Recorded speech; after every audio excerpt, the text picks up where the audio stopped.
नमस्कार मित्रों, सत्य की विजय में आपका स्वागत है। मैं हूं विजय त्रिवेदी।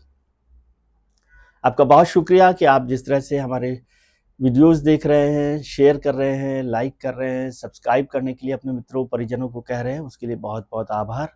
और उससे आपका और हमारा परिवार रफ्तार से बढ़ रहा है और इस बात का भी भरोसा बढ़ रहा है कि देश में नो नॉइज नो एजेंडा के जर्नलिज्म को पसंद करने वाले लोग, इंटेलेक्ट लोग मौजूद हैं। उसके लिए भी आपका बहुत बहुत शुक्रिया। आज एक महत्वपूर्ण बात, ऑपरेशन सिंदूर को हुए अब तो काफी वक्त हो गया, लेकिन जितने सवाल विपक्ष की तरफ से संसद में बहस के बाद भी, संसद में लंबी बहस सरकार ने करवा ली, 2 दिन लोकसभा में हुई, 2 दिन राज्यसभा में हुई, 16-16 घंटे बहस हुई है, लेकिन फिर भी बहुत सारे सवालों का खुलासा अभी तक नहीं हुआ था, उनका जवाब नहीं मिला था। एक दिन अमेरिका के राष्ट्रपति ट्रंप साहब ने कह दिया था कि 5 जेट गिरे थे। एक दिन जो हमारे विपक्ष के नेता हैं राहुल गांधी, वो कह रहे थे कि 5 जेट गिरे हैं या कितने जेट गिरे हैं सरकार को बताना चाहिए। क्या नुकसान हुआ है, क्या नुकसान नहीं हुआ है, क्या फैसला हुआ, क्यों सीज फायर किया गया, ये सारे तमाम सवाल लगातार चल रहे थे।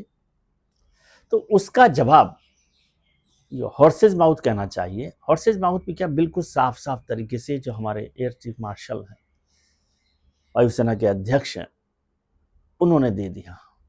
उन्होंने बहुत साफ तरीके से बात कर दी। सिंह साहब ने कहा कि भाई ये बहुत सफल, इतना बड़ा ऑपरेशन था जो आज तक नहीं हुआ। इतना धमाकेदार ऑपरेशन हुआ कि पाकिस्तान की कमर टूट गई। उनके जो आतंकी ठिकाने थे उनको तो पहले ही खत्म कर दिया गया था 9 दिन में, 9 जो ठिकाने थे। उसके बाद जब उन्होंने हमला किया था, हमने एयरबेस ठिकानों को भी ध्वस्त कर दिया। और पहली बार ये बात साफ हुई कि एयर चीफ ने कहा कि पाकिस्तान के 5 जेट और एक एयरक्राफ्ट को, बड़े एयरक्राफ्ट को गिरा दिया गया, ध्वस्त कर दिया गया। भारत की वायुसेना ने, भारत की सेना ने उसे कर दिया। और ये भी बताया गया कि सरफेस टू एयर जो अटैक था वो बहुत सक्सेसफुल अटैक रहा है। भारत की सेना ने, भारत के जेट्स ने, भारत के वायुसैनिकों ने इस पूरी लड़ाई को अंजाम दिया। और उसके बाद पाकिस्तान एकदम परेशान हो गया। फिर पाकिस्तान की तरफ से यह आग्रह हुआ, तब हमने इसको खत्म किया। माफ कीजिए। और इस पर लगातार बात होती रही है कि क्या हुआ, ये जवाब साफ साफ तौर पर दे दिया गया। रक्षा मंत्री राजनाथ सिंह जी ने हालांकि पहले जवाब दिया था संसद में भी कि किस तरह की बात हुई है, लेकिन इस तरह का खुलासा पहली बार किया गया है। मुझे नहीं समझ में आता कि सरकार ने ये जवाब पहले क्यों नहीं दिया, खासतौर से संसद की बहस में, और वो भी तब जब रक्षा मंत्री जी जवाब दे रहे हो, प्रधानमंत्री जी जवाब दे रहे हो। खैर, लेकिन एयर चीफ ने ये बात साफ कर दी कि भारत की सेना ने 5 जो जेट थे पाकिस्तान के वो गिरा दिए और एक एयरक्राफ्ट भी गिराया है और पाकिस्तान का काफी नुकसान वहां पर हुआ है। इस बात से मुझे लगता है कि अब ये सवाल खत्म हुआ होगा। भारत का कितना नुकसान हुआ इसका जवाब रक्षा मंत्री जी ने पहले दे दिया था, उससे पहले सीडीएस ने दिया था। कहा था कि भाई युद्ध में टारगेट जो है अचीव जो करना है, गोल जो अचीव करना है, वो सबसे महत्वपूर्ण है। पेंसिल के टूटने, पेंसिल की चोरी का हिसाब नहीं रखा जाता, सबसे महत्वपूर्ण है वो। और सबसे महत्वपूर्ण इस बात का जो टारगेट था, जो गोल था, उसके लिए एयर चीफ ने साफ साफ कर दिया। उसके बाद हमारे जो सेना अध्यक्ष हैं उन्होंने भी साफ कर दिया कि हमने एक सफल ऑपरेशन किया और ये जो पूरी लड़ाई थी उसको कामयाब तरीके से हमने लड़ा है और जीता है। इसमें कोई कंफ्यूजन नहीं होना चाहिए। मुझे लगता है कि ये सारे सवाल खत्म होंगे। एक बात और जोर देकर कही गई कि S-400 जो हमने रूस से खरीदा था, डिफेंस सिस्टम है, वो डिफेंस और अटैक दोनों के काम में बड़े जोरदार तरीके से आया, क्योंकि उसमें से एक साथ बताया गया कि 72 मिसाइल्स वहां से छोड़ी जा सकती है। वो 5 स्क्वाड्रन हमारे को मिले हुए हैं और डिफेंस ने के तौर पर तो उसने जो मिसाइल्स पाकिस्तान छोड़ रहा था उन सबको खत्म कर ही दिया था। और उसकी जो रेंज थी वो 300 किलोमीटर है, इसलिए वहां से जो उड़ता था पाकिस्तान से वो वहीं पर ध्वस्त हो जाता, चाहे वो मिसाइल हो या वो जेट हो। और उसका बड़ा योगदान इसमें रहा है। जाहिर तौर पर जब हमारे एयर चीफ और आर्मी चीफ ये बात कह रहे हैं तो इसमें कोई शक नहीं होना चाहिए कि S-400 ने भी ये काम बड़े तरीके से, बड़े दमदार तरीके से किया और हमारे को जो लक्ष्य था उसे हासिल करने में उसने बहुत मदद की। लेकिन मैं इससे हमारी जो सेना है उसकी जो ताकत है, उसका जो शौर्य है, उसका जो सम्मान है, उसे कम आंक कर नहीं देखता। मुझे नहीं पता हाँ, मैं कह रहा हूँ मुझे नहीं पता कि बार-बार S-400 की ताकत का ज़िक्र करना, उसका बहादुरी बताना और उसके सफल होने का कामयाबी देना, क्या कोई हमारी स्ट्रैटेजी का हिस्सा है? क्या हमारी डिप्लोमेसी का हिस्सा है? मैं ये नहीं कह रहा, उस पे शक नहीं कर रहा, उसने बहुत अच्छा काम किया। लेकिन उसको इतना ज़्यादा बढ़ा-चढ़ा कर बात करना, क्या इसलिए हो रहा है कि जो रूसी राष्ट्रपति हैं पुतिन साहब, वो हिंदुस्तान आने वाले हैं, उनकी यात्रा को ध्यान में रखते हुए किया जा रहा है? क्या इसका ज़िक्र इसलिए किया जा रहा है कि अमेरिकी राष्ट्रपति ट्रंप को चिढ़ाया जा सके और बताया जा सके कि रूस के जो हमारे पास हथियार थे, उन्होंने किस तरह से इस पूरे युद्ध को, दिशा को बदल दिया, तस्वीर को बदल दिया। ये भी याद रखिए कि अमेरिका भी हमारा स्ट्रेटेजिक पार्टनर है और रूस के बाद अमेरिका से हम सबसे ज़्यादा हथियार खरीद रहे हैं। हाँ, ये बात है कि आजकल हमारे दोस्ती जो है, रिश्ता जो है, डिप्लोमेसी जो है, वो थोड़ी-सी नरम-गरम चल रही है। और रूस से तो हमारी दोस्ती लंबे समय से है, 30-35 साल से है। 30-35 साल से चल रही है, इसका मतलब केवल इस सरकार से नहीं, रूस का रिश्ता हमारे साथ रहा है। लेकिन ये भी याद रखिए कि जब चीन ने हमारे ऊपर हमला किया था, तब रूस ने हमारा साथ नहीं दिया था।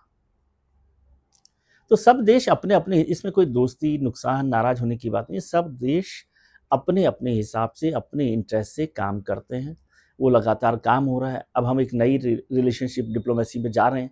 ब्रिक्स को लेकर लगातार बात हो रही है। रशिया, चाइना, इंडिया, ब्राज़ील, उसको लेकर बात हो रही है क्योंकि ब्राज़ील भी अमेरिका से नाराज़ है। ब्राज़ील ने तो और ज़्यादा जोरदार तरीके से मुँह तोड़ जवाब अमेरिका को दिया है। भारत से भी ज़्यादा भारत ने तो एक डिप्लोमेटिक तरीके से जवाब दिया है।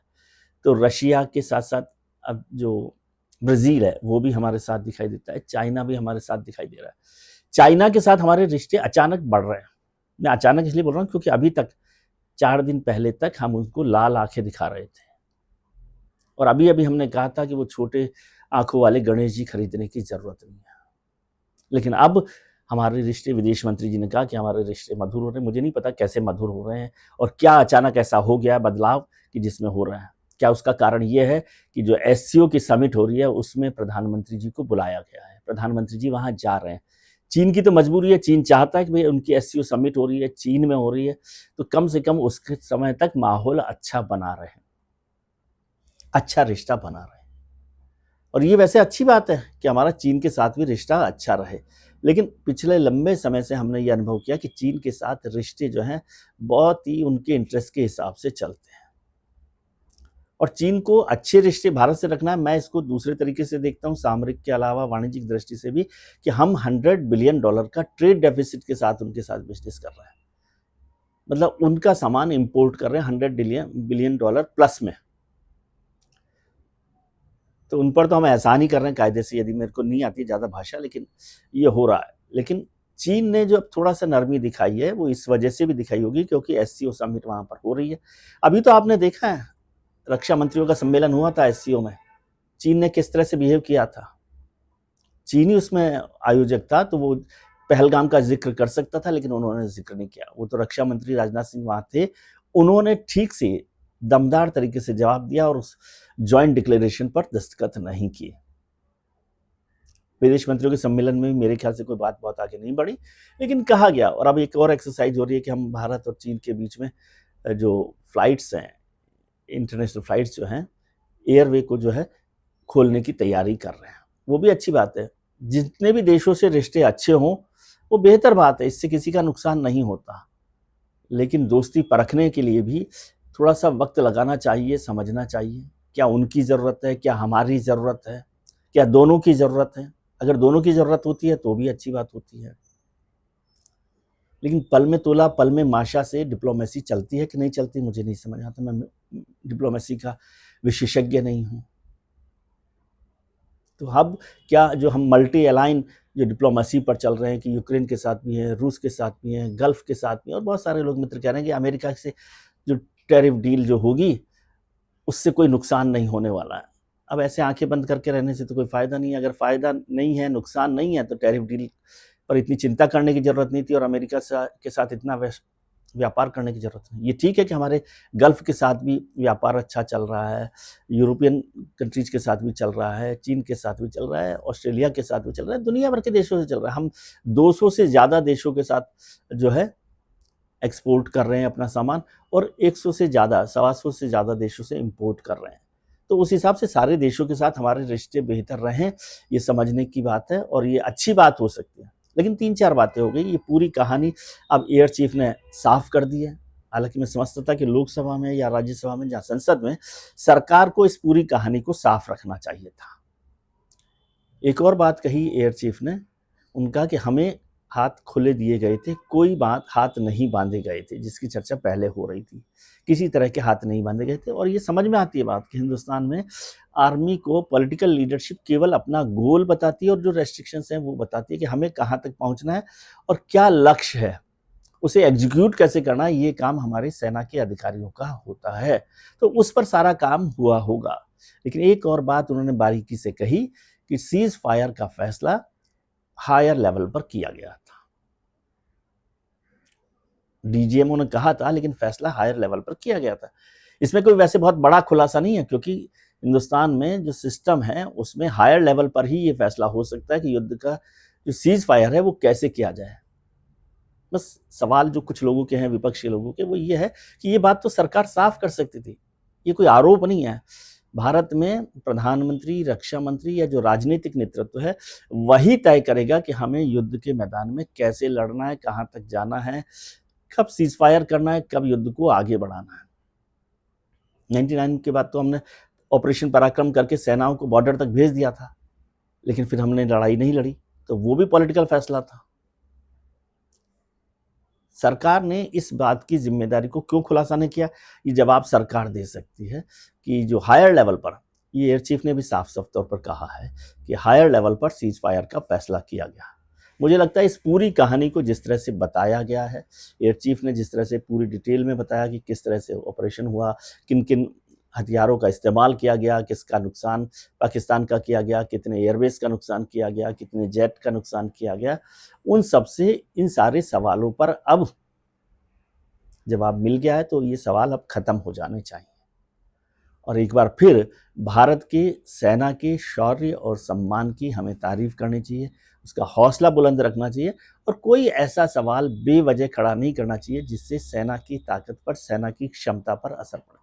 युद्ध को छोड़िए, अभी तो मैं देख रहा हूँ कि उत्तराखंड में जो धराली में जो कुछ हुआ, उसमें सबसे पहले सेना के जवान वहाँ पहुंचे थे।